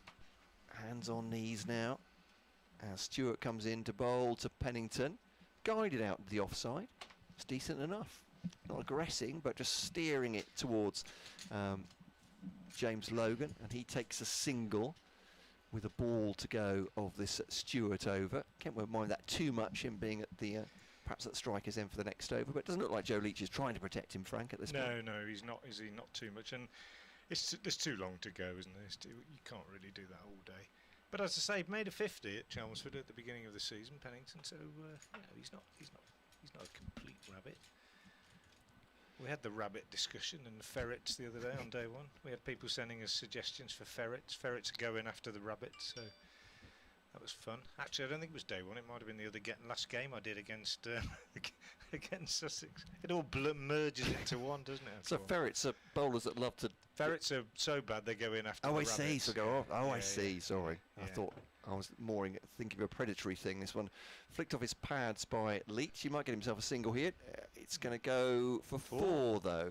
Milnes tries to get round. He's got quite a lot of ground to cover, to be fair, on the boundary there. So 4 runs taken.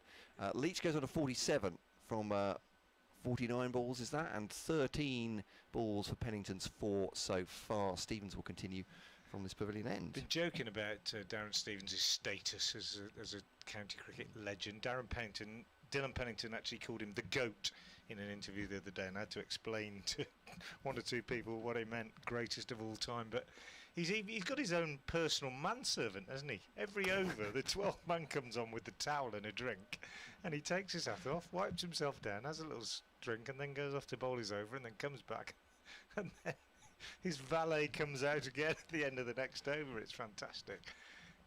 That's what you get when you reach legendary status in county cricket. Oh, I like it as well. Yeah. It's a little bit old-fashioned as well in a way, isn't it? Treating it a is. particular cricketer with that kind of respect. Bowls to Pennington, who nudges it into the onside to Logan, and there's no run. Andrew, just quickly, kentcricket@gmail.com. Apropos of your comments about the atmosphere of old grounds, I went to the Oval on Saturday and I came to Canterbury yesterday. Quite apart from the performance of the teams I support, the atmosphere was so much nicer in the not Underwood stand, he said, than the concrete, crowded and noisy Oval. Yeah. Preaching to the crowd here, Andrew, absolutely. Here's Stevens bowling to Pennington. Just glances that down to backward square, and they'll take a single 189 for 9 Worcestershire. But yeah, progress is an essential part of the human condition, isn't it? But deep. This is so deep. things have to move on, don't they? Yeah, That's where you're right. inventions I get couldn't made. That's agree how more. we've moved on. But you can keep things of quality. They don't have to disappear. Sympathetic development of cricket grounds Yeah. is very, very important, isn't it? And so Stevens bowls to Leach, defends that straight back up the pitch, and there's no. Oh, there is a run. No, very gently taken. There's a fielder bounds in from long leg. I saw a few of the exchanges on. I think Dan Whiting was involved with your tweet as well. People saying about and being a slightly taller gentleman, I'd have to say the comfort of the seats is a major issue, and in the stand to our side and the Underwood not as well, where they got the old cinema seating. But one or two other new grounds. It's just it's as outside the off stump, left through to the wicketkeeper. It's not progress in that sense, is it? No, in it's terms of uncomfortable. Yeah. But I think sometimes it's just easy to think of how many people they are rather than their experience. One might say, but here endeth the sermon. Don't worry. No, I'm Kent with you. fans just so glad this probably won't go a whole day of my putting the world to rights. Another commentator. But this end of the ground is still splendidly preserved, I think, isn't it? Stevens to Pennington, just defends that into the offside, and there's no run. Nicely out of the back of the hand there from Denley. He's thrown that, 15 yards perfectly accurately to Billings to Milnes at mid-off now. They keep changing. I'm taking issue with that, Frank, as well. I get used to where the Kent fielders are for a season, and then suddenly Milnes at mid-off. What's going on? Billings at third man. Stevens to Pennington, pushes forward. He's rather asked Leach if he wants a single there. End of the over. And Leach has said, yeah, you're fine. And they jog through gently for that one. Pennington's on to 6. Leach is 48. Stevens has 3 for 49 now, 3 for 42 for Stewart. Here comes the valet. Indeed, yeah. Yeah, just might give me time to tell one of my favourite stories. That talking about players and their foibles, and you said it's like going back in time. I heard a great story about George Gunn, the famous ex-Notts player who played from 1907 till about 1930 odd or something. But during one of the seasons when George Gunn was a regular opener for Notts and one of the most respected players in the whole country, they changed the time of lunch for some reason. I don't know why, but lunch was changed from 1 o'clock till 1:10 past 1. And it came to the first home game of the season at Trent Bridge, and George Gunn wasn't aware of this change, and he was batting at lunch. And he played the last ball before lunch back up the pitch. I'll just break off. Stewart bowls to Pennington and defends it, no run. And he started to walk off the pitch, and then everybody said stayed there. One of the umpires went, "Well, George, hang on, don't go. You haven't heard? We've changed the times. It's 10 past 1 this year." And George Gunn came back and he was non-striker. They got a single. He got down the other end and just walked straight past the ball, got stumped, carried on walking, and said, "Gentlemen, I always have my lunch at 1 o'clock." Probably not true. You want it to be true, though. Do, Lovely stuff. It's Stewart to Pennington, feeling outside the off stump, but that'll go for 4 actually, past Logan, and he did a half dive at that, but with the pace of Stewart, it's shot to the boundary, 4 more to Pennington, and Leach trusting the number 11, and to be frank, why not? It just isn't a position where logically Worcestershire can get themselves out of this, but why not let them have the experience as much as anything, rather than saying, I'm going to need to protect you. Yeah. And he took a single off that last ball, didn't he? And he said, yeah, you can have it. And why not? He's in double figures. Yeah, 10 for him. Leach has 48 from 50 balls now. Andrew's coining a phrase, leaning tower of strength, he says. There we go. As Stewart bowls to Pennington. No ball again from Grant Stewart. It's just, I mean, he's got that one wicket, but he's just been a little bit ragged this morning. Stewart of the no ball, a couple fired down the leg side as well. I say ragged, that's going too far. It's too much, but just doesn't really seem to have settled Stewart. Perhaps as much as the other bowlers have done in terms of consistency. To his left, it won't be unknown to him that Nathan Gilchrist is warming up quite prolifically or quite exaggeratedly. So inside part of the bat, Pennington though plays it into the onside as no run. As Cadry fields. I wonder if he's going to replace Stevens actually at the far end. Gilchrist, but yeah, he's definitely going through all the warm-ups. He's going some squats now. He's done that bizarre one, which I think is a hamstring warm-up, where they stop walk forward as if they're just scooping. Scooping. Or getting the chickens back into the coop. I'm not quite sure what, but yeah. You're a coach. You'll know all about the. Well, I'm not. I'm more on the cricket side. Not the physio side. Yeah. He's defended again off this ball from Stewart, and there's no run. He's shining the ball now, and he's got extra interest in that now. Nathan Gilchrist. Skipper's obviously said, "You're coming back on, Nathan." He's like, "Oh, I'm going to make sure this ball's good and shiny now." Of course, he's a team player. Back to Stewart. Just say very gentle atmosphere here. A smattering of supporters today. This fourth day, which could well have been over well before this, but for a characterful stand between Barnard and Leach. That one just played a little bit late, Pennington, but he's angled it out into mid-wicket. Cadry's taken a long chase. I think it's going to stop just before the boundary. It is indeed. Cadry slid. I don't think he needed to. It was going to stop anyway, but safe rather than sorry. And the 200 up for Worcestershire, and a well-run 3 as well. Takes Pennington on to 13. Ball left of... Actually, a few people are clapping, aren't they? Look. Yeah. Well, they've made a good effort at it, and I would say that from... Yeah. I mean, it's 109 added today. I hope it doesn't sound patronising to say, but in this position, really easy for sides to just fold up. Yeah, they've made a fight of it, I think. Pennington 13, Leach has 48. He's 2 balls away from a half century. Wide into that, you'll do the math. Last ball of this Stewart over Bolton. It's a bouncer. Well, they want to have a go at Pennington, obviously, presumably from the last for the next over to start, but that makes sense, not just denying him his 50. End of the over. Driggs being run by Matt Quinn. It's coming on.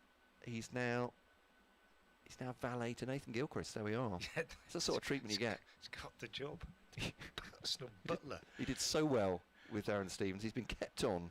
I saw a tweet. I saw a tweet this morning from a Somerset fan, which I liked. They had a terrible day yesterday. Don't say that as if that's unusual. Well, no, but they had it's unusual for them to have a day as bad as they had yesterday. This fan said, an abysmal day for me to be a fan, but I am a fan, not a follower. I will stand by my sides when they have bad games and celebrate the wins when they come, knowing how much hard work was put in. If you don't support a team at their worst, you don't deserve them at their best. And I just put that out there and said, have a look at this, Worcestershire fans, because we're all a bit fed up. We're all a bit down. It's not been a great season. We didn't qualify for anything. We've come into Division 3. We beat Sussex in a good win last week, but have come up against a strong Kent side and we've been outplayed. And I say we. I say that as a supporter, of course, not as a correspondent, because I try really hard to maintain neutrality. But everybody's a bit fed up, and I think it's just important to realise that you can stick by these guys. Enjoy the good times. Don't get too high when they come along, and stick by them and support them when they need your support. Nobody is lacking effort. It's not as if they're not trying. These guys, they were devastated yesterday, I think, by what happened, and giving it their all. And as you say, they've put up a good fight this morning. He's Dylan Pennington on 13 for 24 balls. Gilchrist bowls to him and drops that into the offside. So middles that one. It's fielded by Milnes at extra cover. 4 slips still in. It's Crawley beside wicketkeeper Robinson. Then leaning, Billings at 3, Denley at 4. There'll be some proper chat between the 4 of them, I tell you. They are 4 of the more talkative of the crew. And of course you've got the wicketkeeper as well, who it's part of the job description, isn't it? You've got to be chirpy. Yeah. It's Gilchrist to Pennington. They'll be Getting on getting the a bit first fed front up foot now. again. What time did you book the tea for Well, this afternoon? 3 o'clock. You think we're going to get there? Oh, we better have. I'll tell you what. Don't want to miss that tee off time. That's right. And on a glorious day like this, forecast not as good for next week, so the golfers among them will be thinking, got to make the best of these days. That's to paraphrase a conversation I had with Darren Stevens a few years ago, that Gilchrist bowls to Pennington now, defends on the front foot. There's no run. I think it was when he wanted to be watching the Open, in fact, but he said that's the only thing I don't like about cricket is it does get in the way of the golf. It's otherwise, absolutely loves the game. If he could do both. Well, quite a few of them do both pretty well. Don't Yeah, I mean he Jake Libby's a he plays fantastic a lot, but golfer. yeah. And Tom Fell, but brilliant golfer. he'd ideally want to be a professional at both sports, but I think even in days of yore that wasn't a possibility, was it? Combining two summer sports, but Gilchrist to Pennington just inside in onto his pad. Been some great guys. I think Gary Sobers was a great golfer, wasn't he? But I think isn't the finest golfer in terms of cricket who's actually played at a really, really high level, I think, could be wrong, is Franklin Stevenson. Is it really? Yeah, who reached, I think almost reached sort of professional level in the Caribbean. I might be wrong. Tweet us if you know better. I'm at Frank Watson 58. Matt, you are? Just at BBC Kent At Sport. BBC Kent Sport. Just tell us what you think. And Worcester supporters might want to tweet me and tell me whether they think I'm being over-supportive. Gilchrist to Pennington. Always at the edge. No, it's not. He's played and missed at that one. He hasn't done that for a while, actually, Pennington. He's been pretty composed apart generally, but that one just moving away from him. And there's no run. Peter Trigo tried to pre-qualify for the Open this year, and Darren Stevens would have done himself. Here's an illustration of his point. In fact, he was going to go and play at Nottingham, but then he worked his way back into the T20 team. See, Stevens, his own worst enemy, batting and bowling so well, ends up getting picked for the Blast team for the first time in 4 years and can't play the Open golf qualifying. So, own worst enemy. Here's Gilchrist now to Pennington. Feels for that one. Rising delivery from Gilchrist. Two very decent balls to end that over. But Gilchrist looking sick with the world that he's not got a wicket from it. But he's done okay. 2 for 36 for him. 5 wickets in the first innings. 13 maidens and 13 maidens. 13 overs, I should say. That will be good. And 3 maidens for Gilchrist. End of the over. Worcestershire 200 for 9 exactly. They are 60 short of making Kent bat again. Kent need that just 1 wicket for an innings victory. There's a little meeting around Matt Quinn with the drinks and helmets and pads and towels and whatever the 12th man has to do these days almost every over, don't they? They take ferry the jumpers, not today obviously, but caps in and out. Sanitising gel. Indeed, doing the gel as well. I think we might be better to see some spin, You're absolutely right, James First Logan. time in the game from Kent that we've had spin, I think. Yeah, O'Riordan and Logan picked in the original 11, but then O'Riordan having not bowled, I'd imagine that's the intention as well, with Billings coming back from the international squad. This could be fun, I think, Logan to Leach. Perhaps that's what they Good think. move, yeah. Need to move him out of his comfort area. Is that on the ground today? I think it's a good move to bring the spinner on. It's just showing us a picture of a banner with Steve-O is God across the across the front. The 70s. Wasn't that the claim for Eric Clapton? I said legend is overused. We're going a bit further now. Deity. Kent fans have taken it a step higher. So it will be Logan round the wicket then to Joe Leach. Leaves that just outside the off stump. Coming back at him naturally, or spinning back at him to see what grip he can get. The Worcestershire use spin the Kent in? Yeah, Josh Baker. Of course, Josh Baker. What I'm talking about, yeah. Similar straight approach, actually. Straight on comes Logan. This one does just grip a little bit, perhaps, but It's not at any pace or bounce enough to discomfort Joe Leach, who takes a single. He's on to 49 now. Pennington has 13 from 30. I've not seen Logan before. He's got quite an extravagant use of his right arm, isn't he? Sort of into the action, and then he threw it skywards after the ball was played there.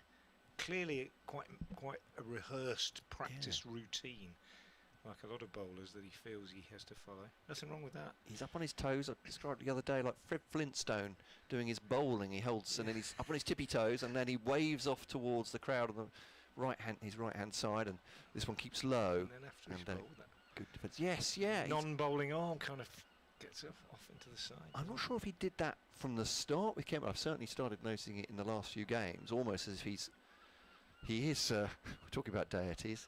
He's asking the heavens for success. Comes into bowl, round the wicket, the left arm to Pennington, and that's extraordinary. You're right. Isn't it? The right arm goes up in a very exaggerated fashion afterwards as well, like he's asking to be excused or begging for another wicket, one of the two. But this one gently driven to the offside. Cadbury fields, and there's no run. So 2 slips in. The man on the drive on the offside as well. Hands on knees. This one, swing and a miss. It's gone through him. It's gone through everything there. Has that hit anything, umpire? No, it hasn't. The wicket keeper. Yeah, there was a deflection, wasn't there? That must have been. It came off Robinson. Bowl him. Goodness me. That's it's gone through the gate. It's clipped Ollie Robinson on the way past, and well, there he might be asking the heavens what he's done wrong at that point, Logan, because that felt like the one, didn't it? Yeah, it did. Into Leach now, final ball of the over. Leach looks to cut that away and does, but straight to the fielder. Grant Stewart, point end of the over, 202.49. The deficit at 58 now. There's Logan showing some success, I suppose, in his first over, certainly in that swing and a miss from Pennington. Matt Quinn comes out again. Yes, it really is a very sort of characteristic delivery that Logan's got there, isn't he? You see various spinners with, I always like Adil Rashid with that sort of step in from the side just as he goes into delivery. Josh Baker's got a very straight approach and gets to his overs incredibly quickly. We were timing him yesterday. If they're just pushing him around, he's getting through his overs in 1 minute 40 seconds. Wow. On a regular basis. It's always interesting to watch different spinners and all bowlers and the different approaches, I think. Gilchrist is fairly straight on and bowls to Pennington, gets up at him that one. Back of a length and seen off his face guard by Pennington, high up on the bat. There's no run. Not seeing much short stuff. That was a good ball actually from Gilchrist, slightly deceptive, it's just short of a length, but he's at a decent pace as well. Gilchrist is one of those where I keep getting the phrase wrong. A repeatable action, I think it'd say, as a seam bowler. Obviously, it's an unnatural action anyway, and you want to make it as few frills as possible. But bowls outside the off stump gives that one a little bit more effort. A tumbling catch by Robinson in front of his first slip. Zach Crawley, and there's no run. But he's all very straight, isn't he, Nathan Gilchrist, as he bowls. From an analysis point of view, everything seems to be in line as he comes in. There's a lot of quite fluid. It's one of the, if you take a young bowler as a coach and you want to try and teach him how to bowl, and you're working with fairly raw material, that's very much the way to do it, I think. As he bowls now to Pennington, it's just wrapped him on the pad going down the leg side. Was there a hint of bat on that? Chase for Stewart at fine leg. They come back for 2. The umpire and is saying it's a leg by going down the leg sides, or 2 leg bys, I should say. Yeah, 2 for 9. If you're teaching somebody to bowl from scratch and it's a medium pace or a seam, I think the idea is, keep everything in line, run up straight, follow through straight. I always say, imagine you're on telly and they've superimposed a line down your spine, and as you run up, keep it on your spine. Don't rock sideways, go through the crease, keep everything straight. And he's like that, isn't he? Bowls to Pennington now, just chipped up towards Logan at mid-wicket, but drops in front of him. But that was close. Just trying to work it away on the onside. Not giving much room by the bowler, and but always falling short of Logan. And then in delivery and gather, hands high, head in a lot, take everything through to the batsman. And if you get told by the umpire you're running down the pitch, I think it's a good problem. Say, right, okay, now I can work on just getting away, but at least my momentum is going straight through. Gilchrist to him, it's gone. That's a good catch by Crawley, and that is the end of the Worcestershire innings. and Kent win by an innings and 56 runs. Nathan Gilchrist takes the final wicket to fall, 3 for 36 at the end. Dylan Pennington going for 13. Joe Leach on 49, but Kent have won it here, as they threatened to do with their performances on the first 2 days, bowling out Worcestershire for 133 on day one, making 393 in their innings.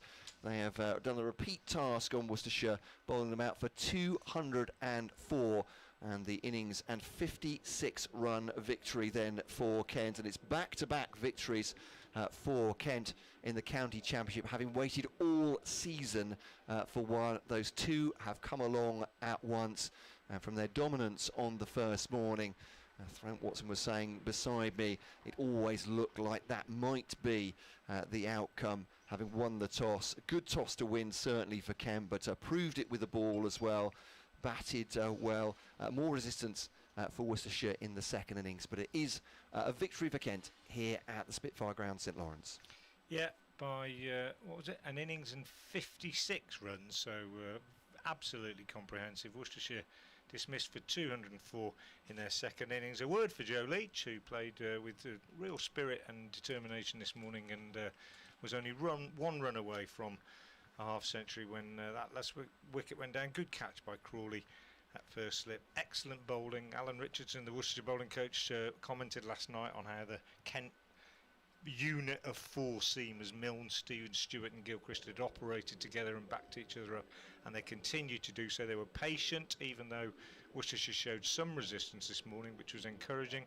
The men out today: Cox for 2, Barnard for 44, Baker for 1, and finally Pennington for 13. Leach unbeaten on 49. Worcestershire losing by an innings and 56 runs. They go to Lords on Sunday to play Middlesex, and I'd just like to say thank you to Matt and to Alex for their company, and to Ben Watts for his company on the first 2 days.